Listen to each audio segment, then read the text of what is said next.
Have you made your vision board yet? Well, if you have, then I'm willing to bet that it's not going to work because you haven't watched this video yet.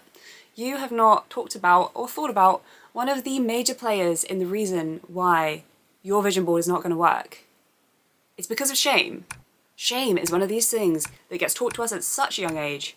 So let's talk about what it is and why it's going to affect you so badly. Shame is characterized by a sense of inadequacy, this constant agonizing sense that you will never be good enough or fit in, this thing that has been drummed into you since childhood, that there is something wrong with the way that you are. You might even start to feel like you have developed a secret life, which is one of the most painful things that comes with being ADHD, feeling like you can't share yourself with the world, you can't be authentic because of shame. One of these painful things that gets drummed into us from childhood. It is the code that runs the supercomputer that is our brain. Our self-talk can be so negative after the childhoods that we have as a person with ADHD, and one of those things that just gets in the way of us reaching our full potential and actually reaching our manifestations this year. Shame can put you into this constant negative cycle where you develop anxiety, potentially self-medicating with like drugs or alcohol in extreme cases, or just generally a feeling of self-doubt that leaves you tied to this negative self-idea that stops you from going anywhere and stops you from achieving the things that you deserve to achieve. And all of these things that you want are things that you really deserve to have. People might even try to come up to you and help you, but it's so easy to lash out in anger because of this shame that you feel, because you don't want to let them into the secret life that you've been developing where you're not good enough. So first, let's be focusing on some mindset shifts that are going to help you reach your full potential and help you get back to where you need to be in terms of your confidence with your ADHD, because that shit is deep rooted. So your brain is a supercomputer and your self-talk is the program that will run it. It is what dictates how you feel about yourself. So if you've heard judgmental whispers all of your life that tell you how disorganized and how much you lack discipline, then guess what's going to happen? You're going to internalize that. And when you look at your messy school backpack or your handbag and think, oh, it is just because I'm disorganized and I lack discipline, you are going to internalize those feelings and you are going to be putting that shame onto yourself that you don't deserve to have. Someone else who doesn't understand your situation has given you that advice. They've given you something so negative to sit with, and then you have carried it around with you. Sometimes ADHD people will run late, it happens.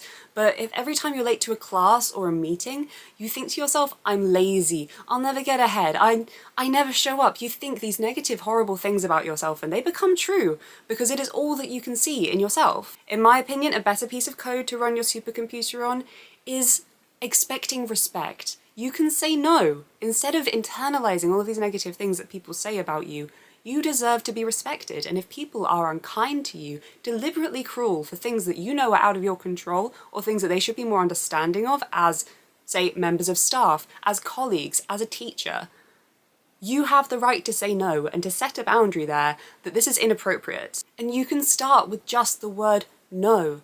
You can start with standing up for yourself and also having that good self-talk for yourself, that you can be stood there with somebody shouting at you. You might not have the authority to say anything or the confidence to say anything, but in your head you can be saying, no, this isn't true. And it's not going to change the behavior for you. It's not going to be a magical fix. But when it comes to your confidence, when you are finally in that position of authority where you can stand up and you can make a change, you will have the confidence to get yourself there. And you will know what you deserve, and what the people say beneath you eventually deserve too. Let's put this simply for you. Start with no, and get to do not speak to me that way. It's a process. It took me years to get there, but you will get it, and it starts with no. And next we're going to talk about the systems that you have in place that trigger shame.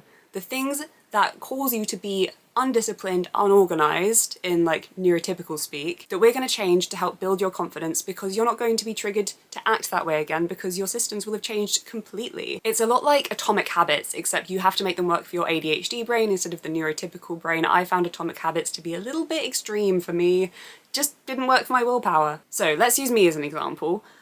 I don't believe in safe places because I just forget where they are. I end up with all these piles of my really important stuff. So I switched to safe items. I'm not really like a fashion girly, I love me some clothes, but I only have one coat because that just works for me, and my wallet, my keys, my gym membership, my wired headphones, because I always forget to charge my headphones, they're all in there. I always have like a little bit of cash on me as well, and they're all in one place, and I know that if I put something somewhere subconsciously, it's in my coat. and that when I leave the house, I will be wearing that coat and it will be with me. That is a system I have in place that means I always have everything I need on me, and I'm never caught in embarrassing, like, ADHD situations where I have to go to someone, sorry, I'm so disorganized, so undisciplined, I forgot my stuff, because you didn't realize everything you needed was already with you. Another super ADHD example I have for you is I put my pill container on top of my alarm, so I have to take my pills before I turn off my alarm, and that way I am medicated even if I forget what I'm doing, because, you know, us ADHD people, we forget what we're meant to be doing, and then we go back to bed, or we just completely forgot that our alarm went off, we just have trouble waking up. Half an hour later, on the dot, my meds will kick in, and I'll be forced to wake up, because, you know, sense of urgency has kicked in that I need to eat something.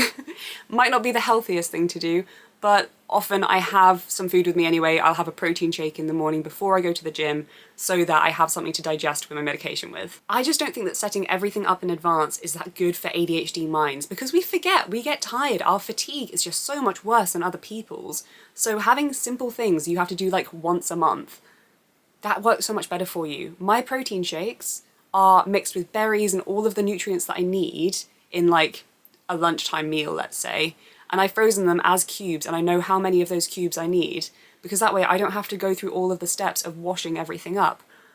Once every 2 weeks, I just have to wash everything up again because I've made more ice cubes full of protein shake. It is fully within your power to take your pain points and turn them into self-esteem boosters. The next mindset shift I want you to think about is the fact that you make excuses. You not getting out of bed in the morning, it's hard, but it is a decision for you to not set alarms. It's a decision for you to not meal prep. It's a decision for you to let ADHD sit on your chest and weigh you down, to stop you from pursuing everything you deserve to pursue. You can't just say to yourself, I have ADHD, therefore I can't achieve. It's not fair on yourself. It's not fair on all the people that you could help, because your brain is different, it's special, things that neurotypical people can't do. You see things in a way other people can't, and you are robbing the world of you by telling yourself that because you have ADHD, you can't do something. You wouldn't tell a child that. When you were younger, when you didn't know you had ADHD, would you sit down and tell that child, you can't do it because you have ADHD? You wouldn't. I did the classic thing where I put a picture of myself as a child up on my mirror, and I look at her every time I feel like crying. Every time I feel like I am losing it, I'm losing the plot, and I think you deserve better. You didn't know, I know now. You deserve better. I don't make excuses for adult Sophie. I don't make excuses for baby Sophie, but I do let myself cry. I give myself time to breathe because I need it. That's not me making excuses. That is me taking care of myself. There is a difference. Deciding that you are not going to get out of bed today because you have ADHD is so different than deciding you're not getting out of bed because you're on your period, or you are exhausted, or you just need a break. Different things, completely different things. And the reason why shame is stopping you from manifesting your dreams is because until you clicked on this video, until you decided to come and find some advice to help yourself, you were making excuses and you were letting it stop you from manifesting your dreams. Now that we've talked about those mindset shifts, let's go talk about our vision boards and look at them in a new light, because we've talked about shame now and what might have been holding you back from just adding everything you wanted. Okay, now that we're looking at our vision boards, what would you add? What were you afraid to admit to yourself that you wanted out of 2024? Because I know I didn't add everything I wanted to. I know I made a whole video on it, and you should definitely go watch it. And then you'll have all of the context that you need. That I was afraid to admit that I wanted money. And I put down this bank statement because it is what I want. And I'm not afraid to talk about it or to ask for it, because I feel like deserving of it. Not ashamed. Because people tell you your whole life what you do and don't deserve. And I don't think that's fair. So your job now, go to Pinterest and pick out everything that you didn't want to put on your vision board before because you didn't think that you could get it. Because you can. You can put anything on there. I have my 100,000 subscriber plaque. I have 51 subscribers. Now go get them printed from free prints, because it costs nothing, and stick them straight on your vision board, because who cares where they go? They deserve to be here. They deserve to be in your dream life, and you deserve to talk about it and to see it every single day and focus on it, because that's been a part of my morning routine, has been just staring at my vision board, at that 100,000 subscriber plaque, because it's what I want. and you deserve to do the same thing. In closing, what we have talked about today is shame, what it is, mindset shifts to tackle that shame, and your homework now, which is to go print out everything you didn't want to admit you wanted and stick it straight on your vision board like I've just told you to, because we are going to be tackling this year like it's our bitch, okay? That you should be going out and getting all the things that you are scared to admit that you want, things that you definitely deserve. So I will see you next week. I appreciate you and your brain. I'm Fifi Rabs, and I will see you wherever I end up next. When I'm with you,